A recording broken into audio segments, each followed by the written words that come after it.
په ننګرهار کې د یو خصوصي پوهنتون د کمپیوټر ساینس پوهنځي استاد عرفان الله سباون د مصنوعي ځیرکتیا په مرسته داسې یو سیستم جوړ کړی چې د انسان د پوستکي د سرطان په تشخیص کې ترې ګټه اخیستل کیدی شي. سباون وایي د دغه سیستم پر جوړولو یې شاوخوا 6 میاشتې کار کړی دی او هڅه یې کړې چې د مصنوعي ځیرکتیا په مرسته د پوستکي سرطان په لومړنیو پړاوونو کې په اسانه وپېژندل شي.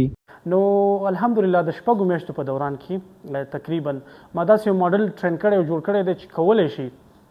په 2 سکندونو کې د خبیث سرطان او یا د سلیم سرطان ترمنځ فرق وکړي او ډاکټر صاحبانو ته د پیتالوجي سپیشلیستانو ته وښایي چې په دې مریض کې دغه کینسر لګیا دی جوړیږي او تاسو علاج وکړئ. زموږ خپله برخه همدا ده چې ډاکټر صاحب ته وښایو چې مریض کې کینسر ډیولپ کیږي لګیا دی جوړیږي تاسو علاج یا کنټرول کړئ. استاد محترم که یو څوک تاسو ته مراجعه کوي د همدغه سیستم ته مراجعه کوي نو هغې کې به موږ څنګه تشخیص کوو چې دا سرطان دی یا نه دی؟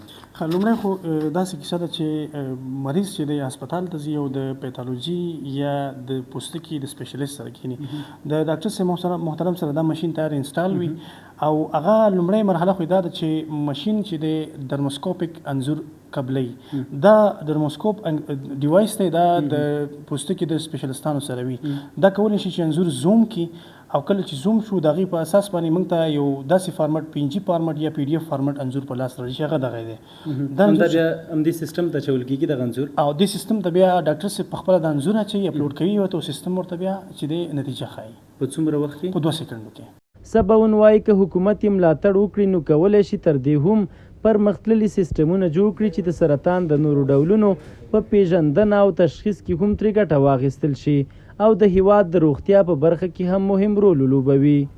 نو که حکومت می سپورټ کی او زموږ دولت ته می یعنی ملاتړ وکړي کولی شم چې آینده کې د لنګ کینسر یا د سږو کینسر دپاره داسې ماډل برابر کړم. همدارنګه د سینو د کینسر دپاره د بریسټ کینسر دپاره هم کولی شم داسې ماډل او په ټوله کې یعنی جنرال چې کوم کینسرونه د انسان په بدن کې دي دا سیستمونه ولا جوړولی شم انشاءالله چې وبه کولی شي چې مطلب په لنډ وخت کې په 2 سکندونو کې د مطلب د مریض کینسر تشخیص کې وی پیژنې وی ګوري چې دا کم کینسر دی کم څه کینسر پکې جوړیږي په بدن کې. ورته مهال د ننګرهار ولایتي چارواکي د دغه استاد د نوښت ستاینه کوي او د هر راز همکارۍ ډاډ ورکوي. سرطان د برخې چې کوم په AI باندې کومه څېړنه شوې وه او اوس وخت کې ورته په دې هېواد کې ډېر ضرورت دی. ولایتي اداره د دغسې هڅو ملاتړ کوي او د صحت په برخه کې ورته ډېر ضرورت لیدل کېږي. موږ هیله لرو چې له دغې پروژې نه د صحت په برخه کې لازمه ګټه واخیستل شي. افغانستان لا هم د سرطان د تشخیص او درملنې په برخه کې له ننګونو سره مخ دی چې له امله یې ډېری ناروغان د درملنې لپاره بهرنیو هیوادونو ته ځي. روغتیا پالان په دې باور دي که له دغسې سیسټمونو ملاتړ وشي نو راتلونکو کلونو کې به په هیواد کې د سرطان د تشخیص په برخه کې شته ستونزې تر یوه بریده راکمې شي. عزیز الحسن نعماني، حریت راډیو، جلال آباد.